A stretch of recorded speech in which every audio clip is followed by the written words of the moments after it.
Hello, welcome to the next stage. The next stage is a panel right now in the track, and the name of the panel is quite interesting: cultivating a security-first culture in tech organizations. So we will try to talk about that security first culture. I believe we all have our opinion and a lot to say about that. Before starting the discussions, I'm joined today by several folks. I will leave introduce yourself. Let's start with Anton. Yeah, thank you very much, Manuel. Yeah, I'm Anton. I've been an engineer for over 20 years. Sorry, out of which 12 years I've led different engineering organizations, shipping various products from SaaS to B2C, and so on and so forth. Actually, always with security concerns. That's why this topic interests me so much. Currently, I work as an engineering director at Canonical, the publisher of Ubuntu, where I'm responsible for the team that works on the back end of things like SnapStore and Charm Hub, where security is also very important. That's me. Okay, who wants to go then? Ranjith? Okay, perfect. So my name is Ranjith. I live in Germany. I started my career off as a Microsoft full stack developer, and at some point got onto the Scrum bandwagon and moved into Scrum mastering and agile coaching. And something I've been working with different clients with different levels of security needs. So security is something which I find very interesting because, helping clients with intranet applications with next to no security, and then helping clients with internet applications with very, sensitive client information. And how do you make sure that everything is, where security is such a big investment, it's from zero to very high investment on security. So I find security a very interesting, feature of products that you sell in consulting, or you get into a product in the right manner. So that's what attracted me to this discussion. Okay. All right. So, I'm Anugraha Benjamin, and I think of all the panelists, maybe I bring a slightly different approach in the sense that I come from a marketing background, but I've spent a little over 8 years now marketing, talking about DevOps products, SecOps products to be exact, right? I mean, I started with infrastructure monitoring products, and then eventually to configuration management and security and compliance automation with Chef that we do today. And what I've realized in all of my conversations, a little bit, touching upon what Ranjit just said about, as complexities increase with increasingly complex environments. I mean, what I've also noticed and what everybody really overlooks is the severity of a lack of a security policy, right? The repercussions are huge, right? The financial, the reputational implications are huge. So I try to talk to engineering and figure out what the technical development progress looks like, and speak to customers what their pain points are, speak to analysts and see where the market is growing, and then try to condense all of those thoughts into some meaningful sense that helps everybody. So yeah, that's what I do. Okay. Thank you to all of you. I just realized that I did not introduce myself at the very beginning. So I'm Manuel. So Ranjit, when you were talking about the beginning of your career, I believe I don't remember the beginning of my career. Hopefully. I've been, so more seriously, I've been working for dev and ops and the DevOps and then DevSecOps vendors. Some of them you will know: Serena Software, Cast Software, Micro Focus, CloudBees more recently. I've been also working for GSI, for Wipro, as I would say what is usually referred to as a CTO recently. So the security is something just like probably AI today is coming into the fact and coming into the discussions. Security some time ago was not a main topic and did become a main topic. Is there, according to you, because I also have an opinion on that, but is there, has there been a trigger or something that made security that important today? If I may start on this one, I think that's a very interesting topic in the sense, like whether there was a trigger or there was a gradual process. I think there's been multiple triggers. If we want to talk about triggers, like massive kind of big security, big cyber attacks, big cyber attacker successes, and all of this becoming a very interesting story, reaching the media and so on and so forth, and becoming well known to the public, and then suddenly becoming a modifier for financial indicators and so on and so forth. So I think this may be one of the ways it influenced things.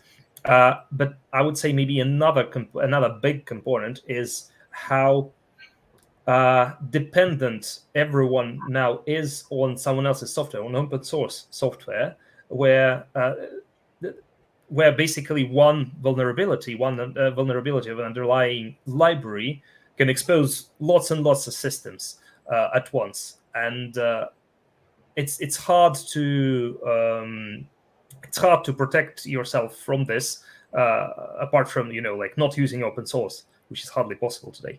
So then suddenly everyone needs to be aware of vulnerabilities in well-known libraries, well-known pieces of code that are also because they are well known to the cyber attackers who will use these vulnerabilities if they remain open. So I think that's another big component of that. If I might just add on to what you mentioned about the vulnerabilities, it's interesting because, as a developer, I still do some development, and the tooling around vulnerabilities is also improved. Previously, you had to go around finding your vulnerabilities. Now, GitHub has its own service reporting vulnerabilities. Visual Studio, one of the IDEs for Microsoft development, you just click on a tab, it just gives you all the vulnerable libraries. So I think the sensitivity around vulnerabilities itself has just gone up. But at the same time, like you mentioned, right, you can't even do business without so many libraries. Deployment has become much more complicated with so many dependencies and so many vulnerabilities. The planning for deployment timelines itself is changing. So no, absolutely. The thing I just wanted to add, because I think we all agree on what you said, both of you. Probably I saw something with the digital transformation, the path to the cloud. Before companies were operating their own data center, and they were responsible for the security, but they were owning the security just in their own privately, I would say. And it's related to the public stuff you were talking about, Anton. Now it goes to the news when there are some vulnerabilities. But now with the cloud, it's more exposed, it's more public, and then there is more attention to the security as a piece of the software delivery supply chain. Okay. And here we are. Okay. Hello, Shamir. Hello, how are you doing, guys? We are we are good. We are good. Thanks. We Yeah, were sorry I'm late. Yeah, sorry I'm late. I was waiting in the lobby. I was hearing the amazing discussions going on okay. here. I just thought, um, I would input my 2 cents as well. So, Just a quick introduction from you. yeah, sure. My name is Shamir Ahmed, and I'm a passionate cybersecurity researcher. That's not my day job. My day job is that I serve as a CEO of one company and 2 startups, and I have written a few books on cybersecurity as well. Okay. Okay. Thank you. Thank you very much. So we were the first round of discussion was about some kind of definition and why security was so looked after and looked at topic today, while it was not necessarily some time ago. So, by the way, I like the title of our panel, "Cultivating a Security First Culture in Tech Organization," because I believe, let me know if you agree, but I believe that the technical aspect, how to technically handle security, it's important. It's sometimes tricky, but we have roughly the ideas, the solutions, the vendors, the open source that do the stuff. I think that the important thing is the culture, because you can have, I mean, it's completely obvious, I believe, but you can have the best tools and the best processes in the world.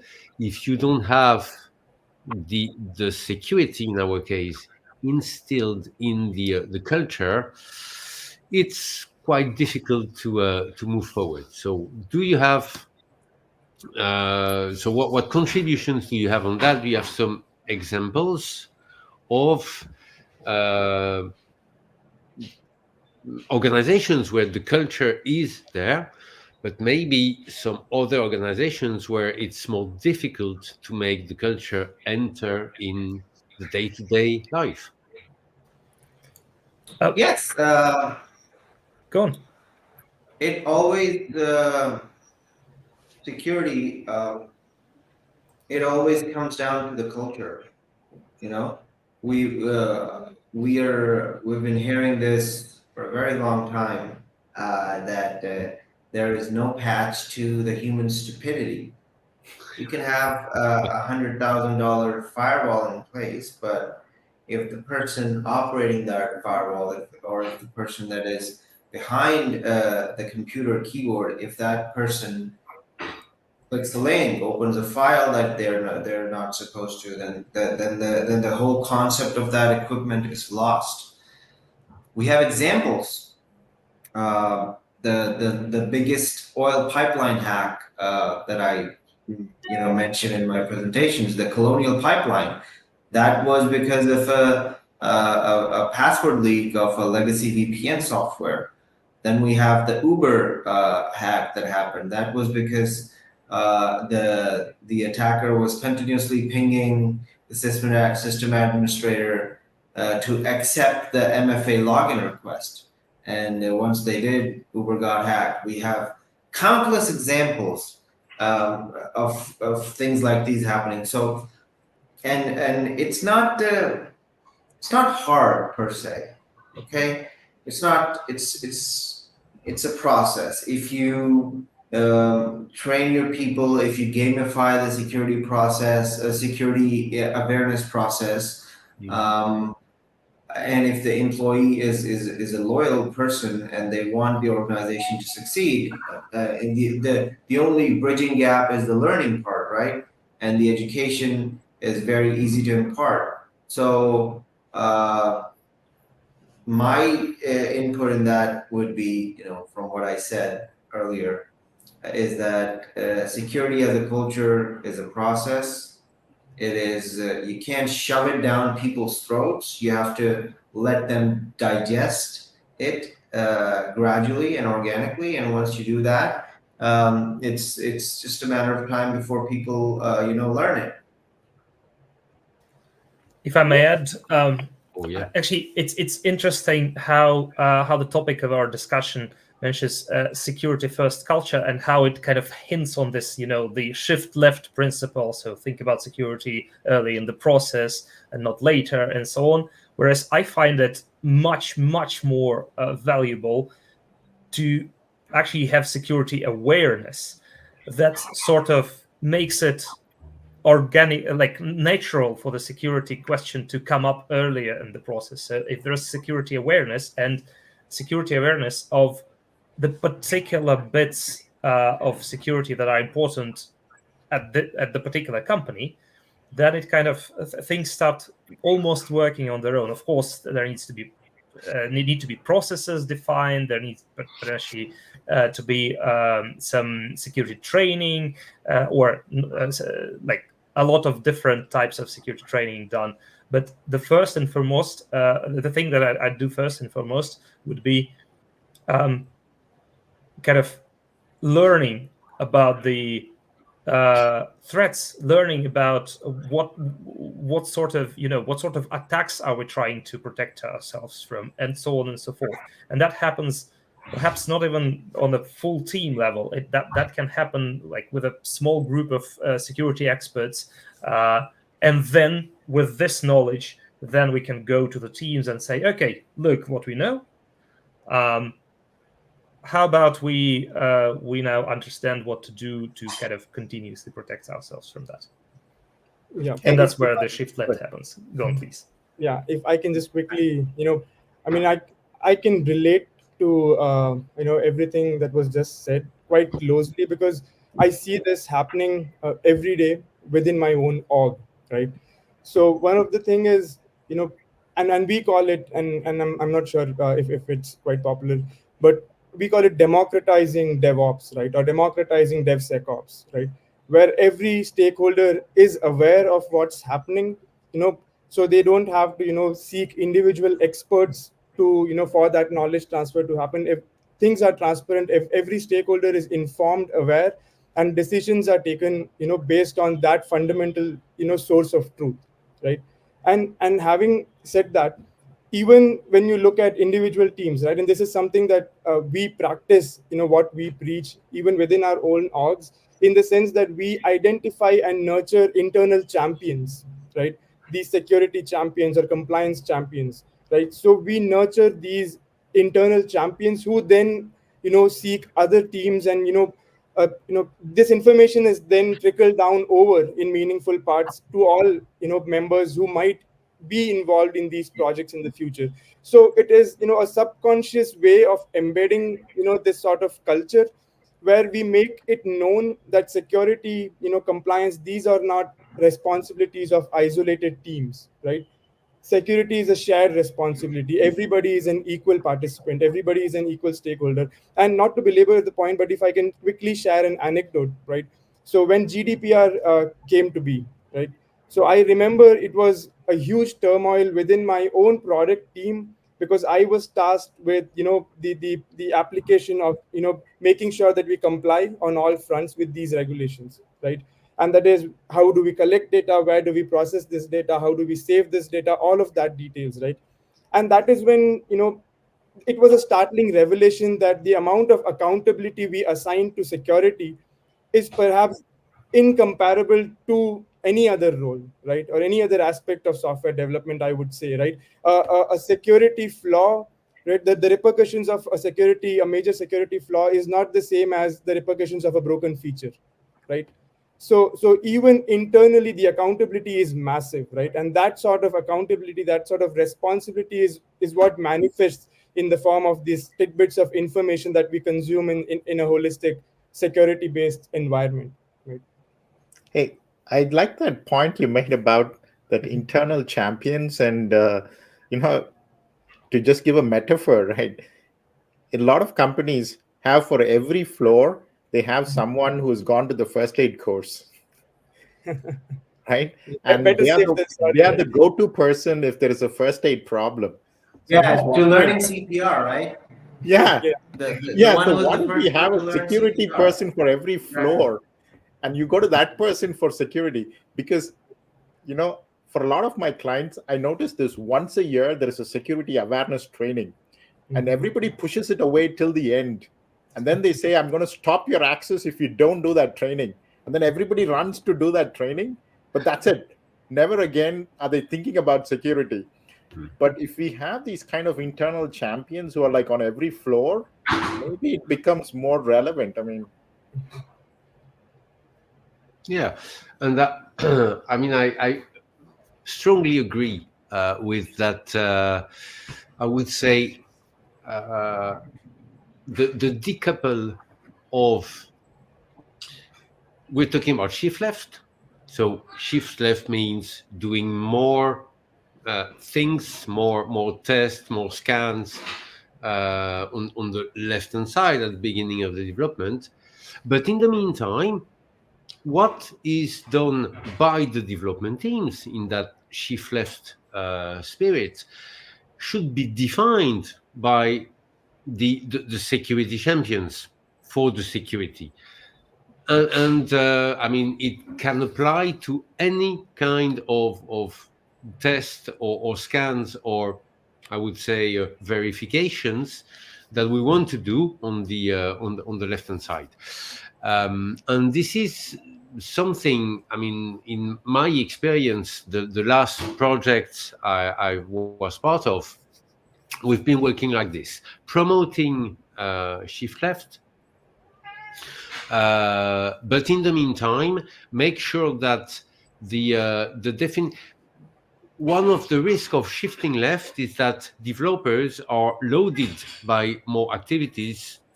Okay, I also have to care about security. I also have to care, and in that case, security is a pain.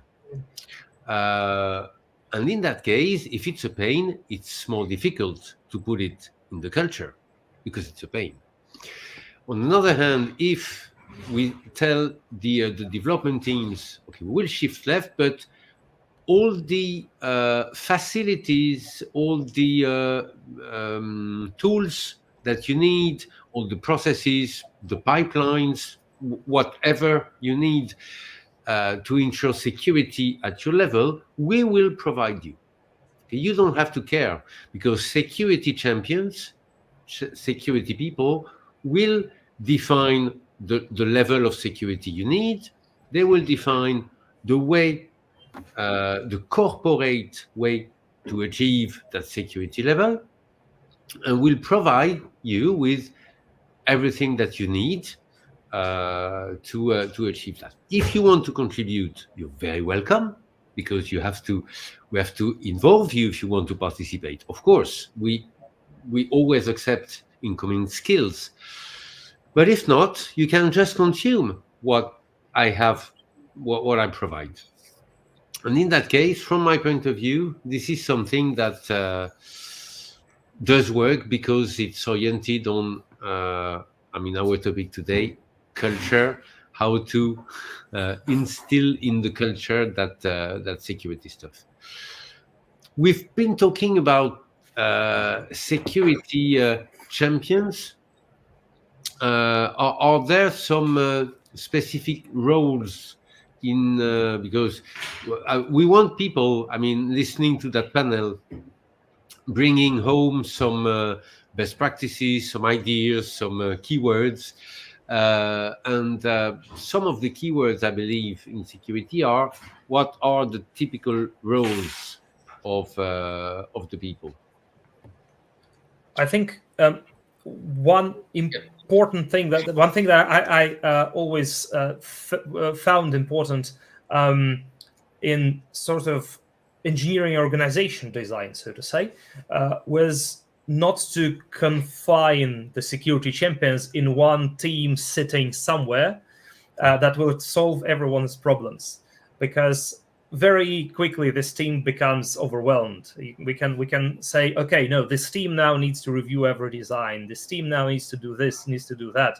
Then this team becomes like, I don't know, 100 people in size for 300 people, large tech department, and still cannot cope, and so on and so forth. I'm exaggerating, but still. Sure. So what was helpful to kind of mitigate all that was actually placing the security champions on the development team level. So in each and every development team, there would be a person or two kind of care about security. It's not their day-to-day job. It's not their 100% of their day-to-day agenda, but they are the ones who are in close touch with the dedicated security team, who defines, just as you mentioned, Manuel, who defines the policies, defines how much we care about this or that, but who facilitates the implementation of all these requirements. This is these security champions. And then you can expect every design document to be reviewed by someone who cared about security. You can expect someone to actually daily look at how people handle different security relevant things and say, whoa. Let's please not share passwords openly on a public chat on Slack or something like this. So these sort of things.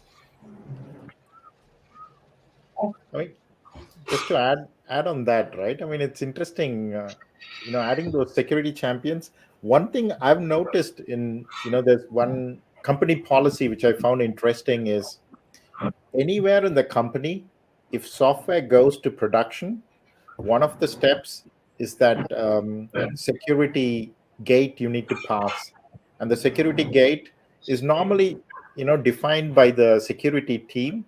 But I'm wondering, how would you bring in the local security champion? Which means the security champion would be someone who has been trained by the security team to be able to approve that particular security gate before something goes on production, right? Pretty much, yes. I have to ask you guys, can you hear me? We can hear you, but your video is a bit your screen's frozen. Because the feedback of my video is completely black, so I have a black screen and I cannot see myself. But if you can hear me, that's good. That's good. Okay. Your video is frozen for some reason. Okay. Well. Yeah, my cam was frozen too. But anyways, let's keep going. Anyway, okay. So yeah. There is something that I believe you said, Ranjith, is the security awareness. Okay, and I like the notion also of security awareness, attending that it should not be as you described for the trainings. Everybody's waiting for the deadline and he's doing the training very quickly. What are your experiences in terms of that kind of training, security awareness? Is it useful? How is it useful? So, I mean, to give you the example on that training, right? So this is a client of mine who's a strategy consulting company, and they're very careful. They're very high on security, but their trainings are actually difficult to pass because they put you through multiple. I think they possibly got their ideas from strategy consulting business cases or something. They run you through a situation where you're sitting with clients. It's a project that is very long, and then you go off for an evening to eat with them. Are you then supposed to say something? Is that right or wrong? And then they put you through multiple cases. And I think some of them are not just technical security, it's also social engineering. And when very often we normally rarely talk about it. And I thought these kind of security awareness training was very interesting to understand and also do it. Even though we're doing it just once a year, I'm not sure if you can do it more than once a year, because how many people really take the time to sit down and pass a test? I think unless I don't know a better way to do it. Maybe you can gamify it.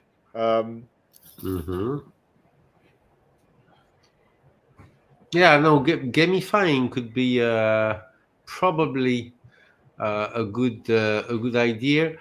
I don't know. I just had a question, but any experience, guys, for in from the other guys from gamifying such awareness, so that Yeah. I think I would have something to say about that, and we practice it in our own offices and companies, not just the security awareness, not just the clients. So the biggest motivation for people is either in a company is either a day off, paid time off, or money. So that's the biggest motivation for people to learn anything, and you can channelize that into gamifying that process.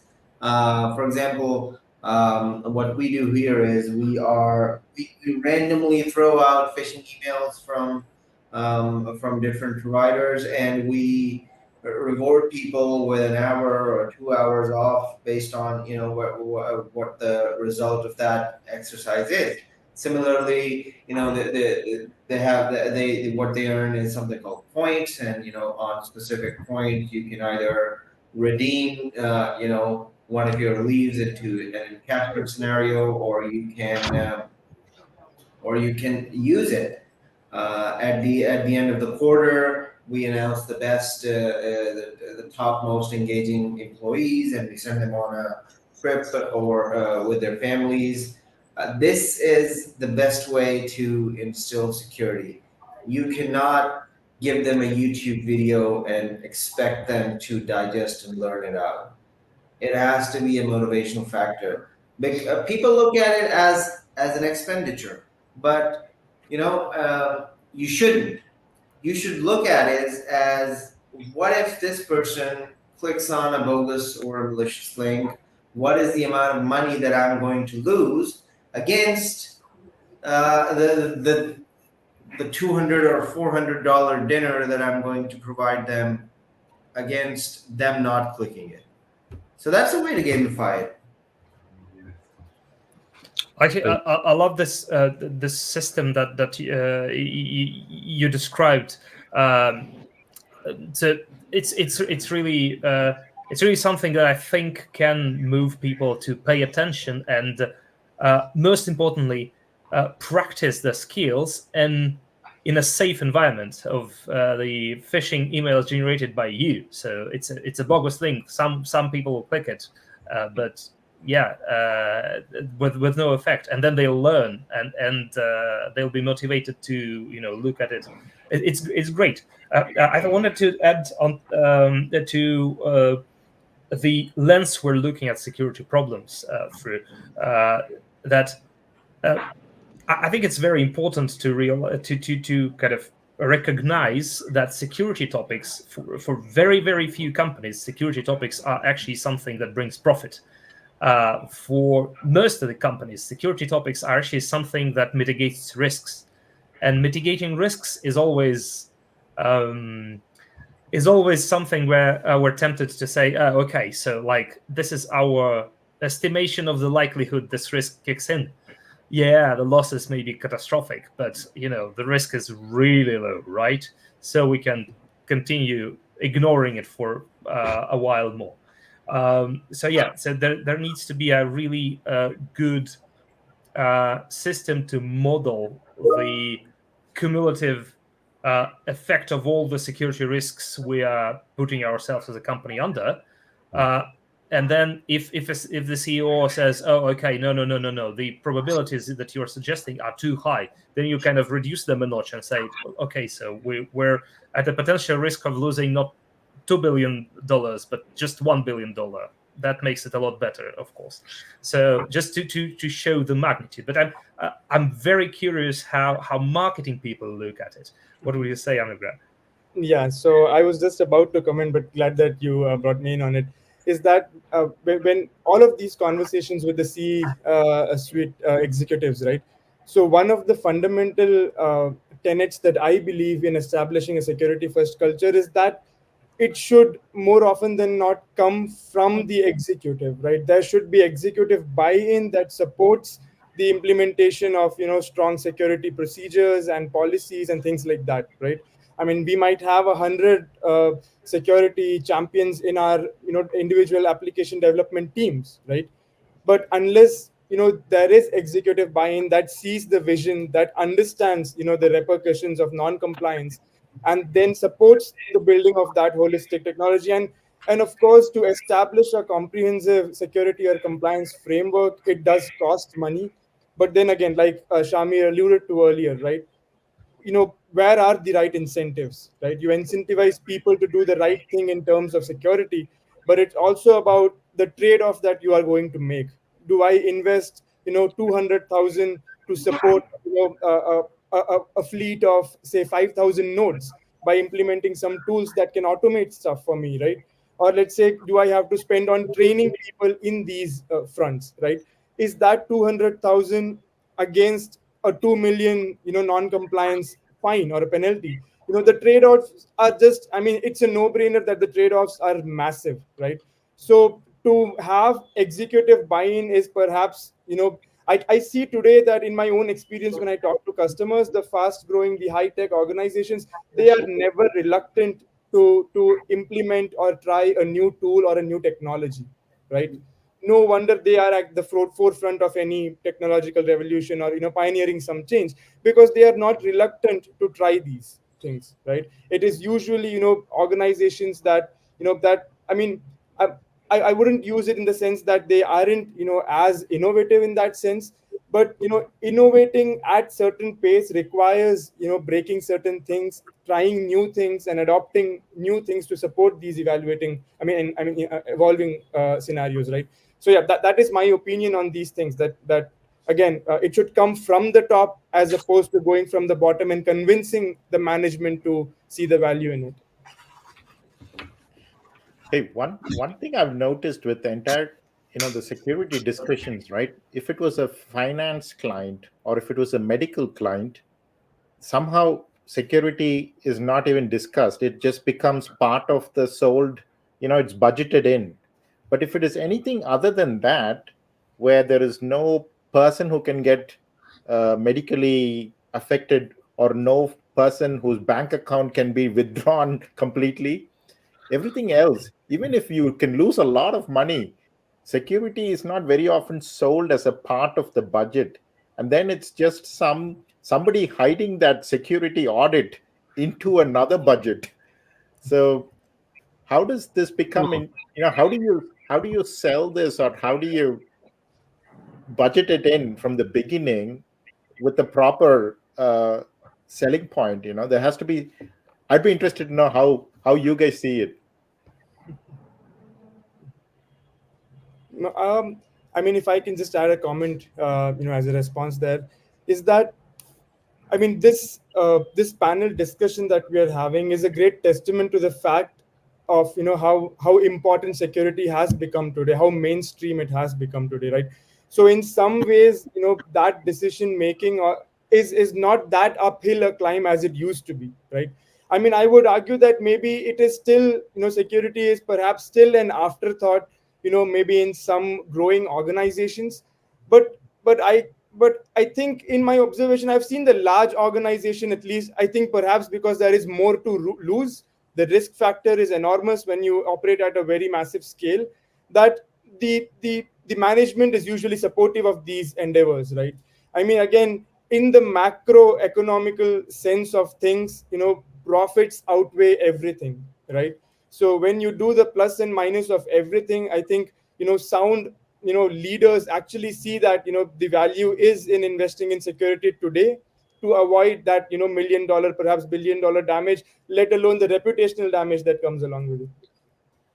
Yeah, I feel that with the size of the company becomes, like, with the growth of the size of the company becomes more and more likely a subject of a cyber attack, right? So people want to target bigger targets because there's more to try out, and so on and so forth. Plus, this is about the kind of the security, the company-specific security awareness, to know your threats, to model them, to understand what is it that we're kind of trying to protect ourselves with. There's a certain amount of time that needs to be spent, and it doesn't kind of scale linearly with the growth of the company. It scales a little bit slower than that, in my opinion. So a small company would need to spend a significant amount of their engineering capacity to model that. A bigger company would say, yeah, okay, it's like a 0.01% of our engineering capacity for this quarter. Let's spend it and then learn. And once they learn, this is the moment of revelation, and they're like, oh, how much have you said we can lose there? All right, maybe we should budget something for this. The smaller companies usually say like, oh, no. Like, if we start spending time on security, we will, close down and become bankrupt. Probably, we need to build features, and this trade-off kind of becomes more beneficial for the kind of security topics with a little bit more size, in my opinion. Yeah. Hey, because we have an Ubuntu person here, can I ask a nerdy question? Sure, go ahead. So the nerdy question would be, especially because a lot of projects are container based and on the cloud, and assuming, let's say I take an Ubuntu container, how does Ubuntu go about, helping clients with this kind of, security first thinking? Do you provide, vulnerability tracking out of the box so that people who are using Ubuntu containers just have a easy way to keep their containers and solutions which are on the cloud secure? Typically, thank you for this question. Typically, so clouds, meaning public clouds, would have vulnerability tracking already built in, and they would notify you about this. However, in Ubuntu, so first of all, there's security support of all the components that are being shipped with Ubuntu, right? It's for 6 years for typical long-term support releases, and if one opts for Pro, which costs a little bit of money, but still that gives you just security updates, security patches for the entire Ubuntu universe of all the packages for 12 years. So that's already helpful, and the Pro tool that's kind of that is built in can kind of show how many vulnerabilities you would be able to just get protection from if you opted for Pro and not for an upgrade to another LTS, which is sometimes with a fleet of many machines a big undertaking. Apart from that, I think there isn't much that's required, because basically you already have this protection as long as you keep updating your Ubuntu container one way or another. But then there's a ton of tools that I think are outside of the Ubuntu universe, but like very well-known vulnerability scanners. So container-based security is not just specific to Ubuntu, right? I think all flavors of Linux also offer them. And okay. That was a good moment for me to do a subtle plug of the products that I promote and market, but then again I let Manuel take over. Yeah, also because we have less than 1 minute to go. So I wanted to thank you very much, guys. Thank you, Anton, for that curve into Ubuntu. Thank you very much, Sanjit. Thank you, Anugraha. Thank you, Shamir. Very interesting talk on the security today. I just add, we have 20 seconds. I strongly believe there is a lot of things that we could have been talking about. I strongly believe that security is also very related to software bill of material. That is also a topic that is coming back. I don't know, maybe there are some tracks on that, but it was something that I believe is very important. Thank you very much, guys. And have a good rest of the conference. a lot of tracks, a lot of good stuff. Don't hesitate to be curious. Thank you very much.